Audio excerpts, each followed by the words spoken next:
Everybody has their own personal highlights in wrestling. Favourite matches, favourite segments, memorable rivalries and storylines.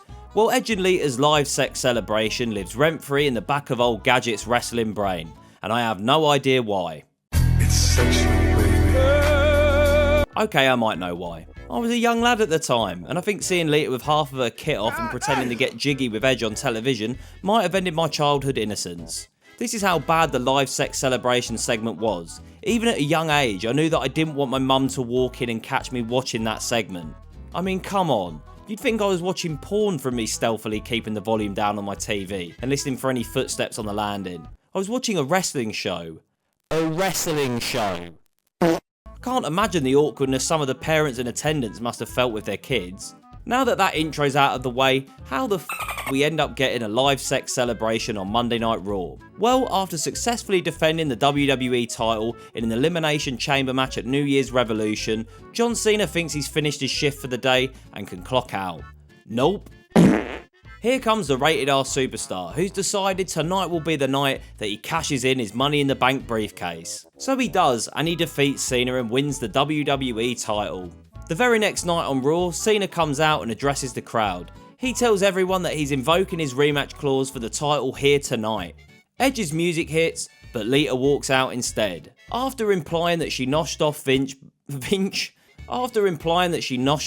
backstage, Lita tells us that McMahon agreed that Cena's rematch clause shouldn't be invoked until later that month at the Royal Rumble pay-per-view.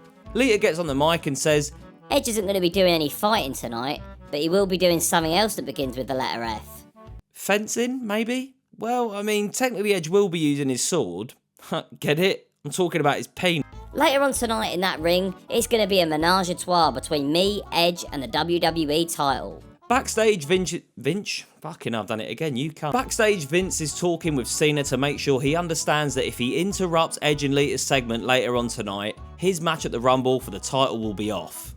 Cena says Vince doesn't need to worry about him stopping the celebration later on tonight, but says that McMahon might have something else to worry about below the belt. Cena tells Vince to get his area checked. Edge arrives in a limo and is greeted by Lita with the WWE title.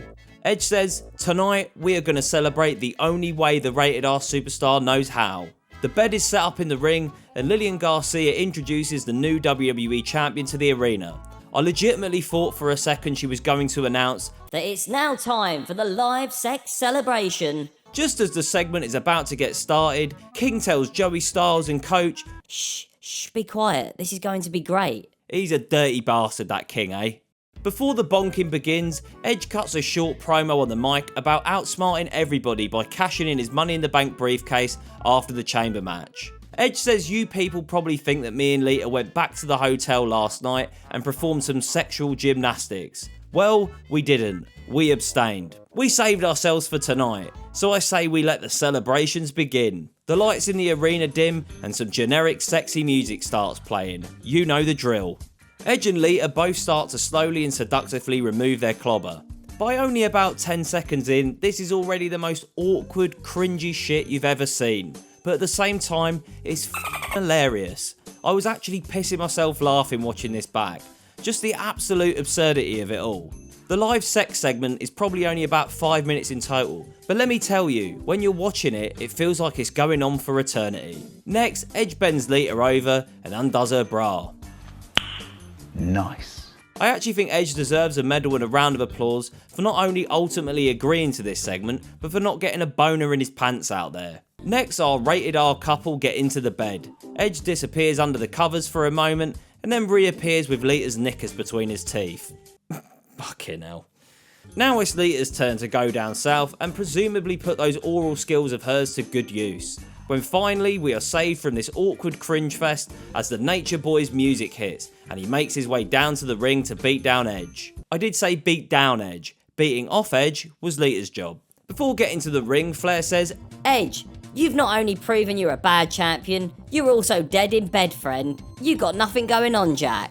Once again, the Nature Boy has to show you how it's done. Lita, I'm talking to you, baby. Woo! After dry humping the air, the Nature Boy enters the ring and hits Edge with some punches and chops. Edge then hits Flair with an almighty chair shot to the head. Flair is instantly busted open, no blade needed. While Edge continues to beat down Flair, the crowd chants for Cena. Edge then eventually hits Flair with a concerto.